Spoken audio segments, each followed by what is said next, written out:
हम बात करने वाले हैं थॉर मूवी की। एमसीयू की 4th मूवी बहुत एडवेंचरस है। यहाँ हमें एक बिल्कुल अलग दुनिया देखने को मिली। ये film science fiction, super hero और माइथोलॉजी का कॉम्बिनेशन है। अगर आपको ये मूवी अच्छी तरह नहीं समझी है तो ये वीडियो देखते रहिए। आज मैं थॉर मूवी की पूरी स्टोरी शॉर्ट में समझाऊंगा, तो आइए देखते हैं।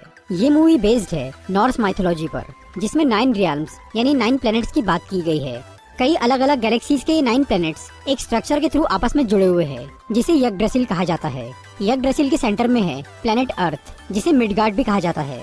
इन सभी प्लैनेट्स में सबसे खास है एसगार्ड, जहाँ पर एक बहुत पावरफुल एलियन रेस रहती है, जिन्हें धरती के लोग गॉड यानी देवता मानते हैं। एसगार्ड के लोग यानी एसगार्डियंस सदियों से इन 9 ग्रहों की रक्षा कर रहे हैं। सन 965 में योटनहाइम नाम के एक प्लेनेट, जहाँ पर फ्रॉस्ट जायंट्स यानी बर्फीले दानव रहते हैं, वहाँ के राजा लॉफी ने 9 रियल्म्स पर कब्जा करने की ठानी और इसकी शुरुआत उसने इंसानी दुनिया से की।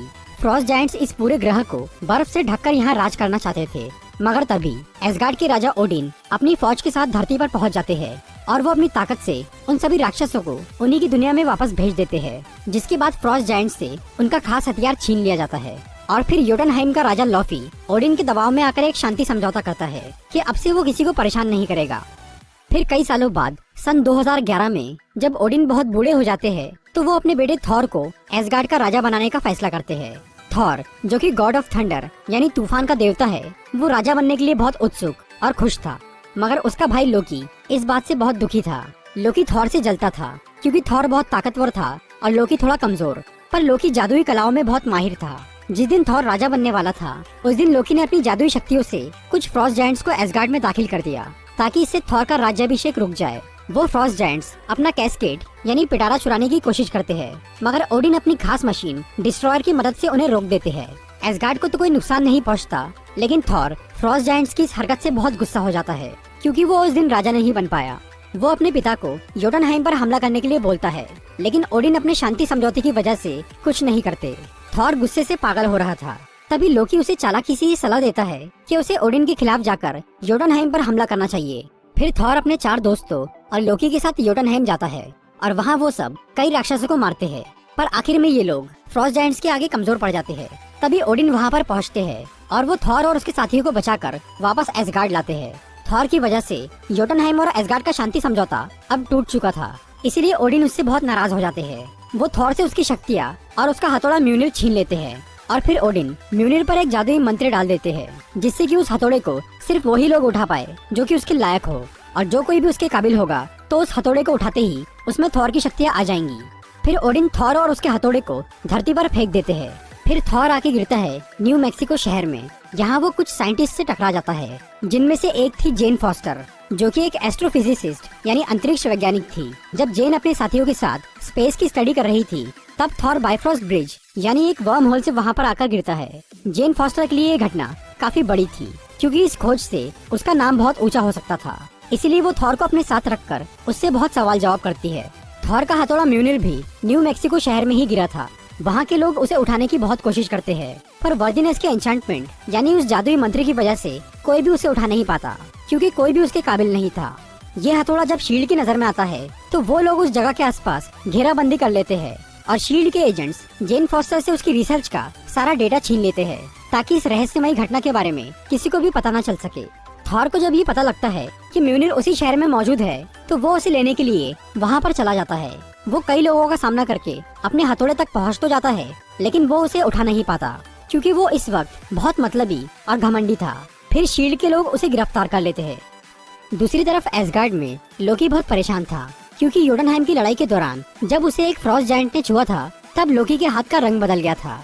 इसी हैरानी में जब लोकी फ्रॉस्ट जायंट के कैस्केड को जाकर उठाता है, तो कुछ पलों के लिए वो एक फ्रॉस्ट जायंट की तरह दिखने लग जाता है। लोकी जब इस बारे में अपने पिता से पूछता है, तो ओडिन उसे बताते हैं कि कई साल पहले जब फ्रॉस्ट जायंट्स के साथ उनकी लड़ाई हुई थी, तब लड़ाई के बाद उन्हें योटनहाइम के मंदिर में राक्षस का एक बच्चा मिला था।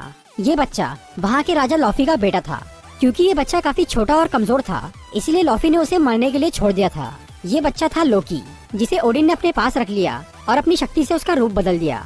ओडिन को ये उम्मीद थी कि एक दिन लोकी योटनहाइम और एसगार्ड के बीच दोस्ती का कारण बनेगा, पर ये पूरी सच्चाई जानने के बाद लोकी ओडिन पर बहुत गुस्सा होता है और इतने सारे सदमों को झेलने की वजह से ओडिन की तबीयत बहुत खराब हो जाती है और वो ठीक होने के लिए गहरी नींद यानी ओडिन स्लीप में चले जाते हैं। इसके बाद लोकी को एसगार्ड का टेम्पररी किंग बनाया जाता है और लोकी मौके का फायदा उठाने के लिए योटुनहेम जाता है और वो लॉफी को बोलता है कि अगर वो ओडिन को मार दे तो वो उन्हें उनका कैस्केट वापस कर देगा। इससे योटुनहेम को भी फायदा होगा और लोकी भी हमेशा के लिए एसगार्ड का राजा बन जाएगा। लॉफी ये सौदा मंजूर कर लेता है। फिर लोकी थॉर से मिलने के लिए धरती पर जाता है और वो उसे झूठ बोलता है कि ओडिन मर चुके हैं और अब थॉर को एसगार्ड में आने की सख्त मनाही है। इसके बाद डॉक्टर सेल्विग जो कि जेन फॉस्टर के पार्टनर है, वो थॉर को शील्ड की गिरफ्त से छुड़वा लेते हैं और अब थॉर एसगार्ड को भूलकर धरती पर ही रहने की सोच लेता है। जेन फॉस्टर के साथ रहकर थॉर में काफी बदलाव आ जाता है और अब वो अच्छा बनने लगता है। उधर एसगार्ड में थॉर के चारों दोस्त थॉर के बहिष्कार से बहुत उदास थे, इसीलिए वो चोरी छुपे थॉर से मिलने के लिए धरती पर आते हैं और वो उसे लोकी के झूठ के बारे में बताते हैं। लोकी को जब इसकी खबर लगती है तो वो थॉर और उसके दोस्तों को मारने के लिए डिस्ट्रॉयर को धरती पर भेजता है। डिस्ट्रॉयर वहां जाकर काफी तबाही मचाना शुरू करता है। थॉर के दोस्त उसे रोकने की कोशिश करते हैं पर थॉर लोकी को शांत करने के लिए अपनी कुर्बानी देने को तैयार हो जाता है। फिर डिस्ट्रॉयर थॉर पर जानलेवा हमला करता है जिससे वो लगभग मर ही जाता है, लेकिन थॉर के इस बलिदान की वजह से उसकी शक्तियाँ और उसका हथौड़ा उसे वापस मिल जाता है और फिर वो डिस्ट्रॉयर को हरा देता है।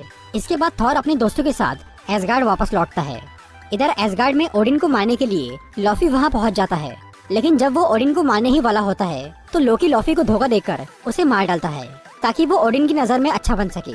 इतने में ही थॉर एसगार्ड पहुंचता है और उसकी और लोकी की लड़ाई शुरू हो जाती है। लोकी इस कोशिश में लगा था कि वो सभी फ्रॉस्ट जायंट्स को मार के ओडिन को ये दिखा सके कि वो उनका लायक बेटा है। इसीलिए लोकी बायफ्रॉस्ट का इस्तेमाल करके योटुनहेम को तबाह करना शुरू करता है, लेकिन थॉर उसे ऐसा करने नहीं देता क्योंकि अब वो दयालु बन गया था। थॉर अपने हथौड़े से उस पुल को तोड़ने लगता है ताकि वो योटुनहेम को बचा सके और जब वो पुल टूट जाता है तो लोकी और थॉर पाताल में गिरने लगते हैं, लेकिन ओडिन वहां आकर उन्हें बचा लेते हैं। लोकी को लगा था कि ओडिन उससे बहुत खुश होंगे, लेकिन उनकी नाराजगी देखकर लोकी खुद हाथ छोड़ देता है और वो नीचे गिर जाता है। फिर बाद में एसगार्ड में सब कुछ नॉर्मल हो जाता है और अब ओडिन थॉर को राजा बनाने के लिए मान जाते हैं, पर थॉर खुद उन्हें मना कर देता है ये कहकर कि वो अभी इसके लिए तैयार नहीं है।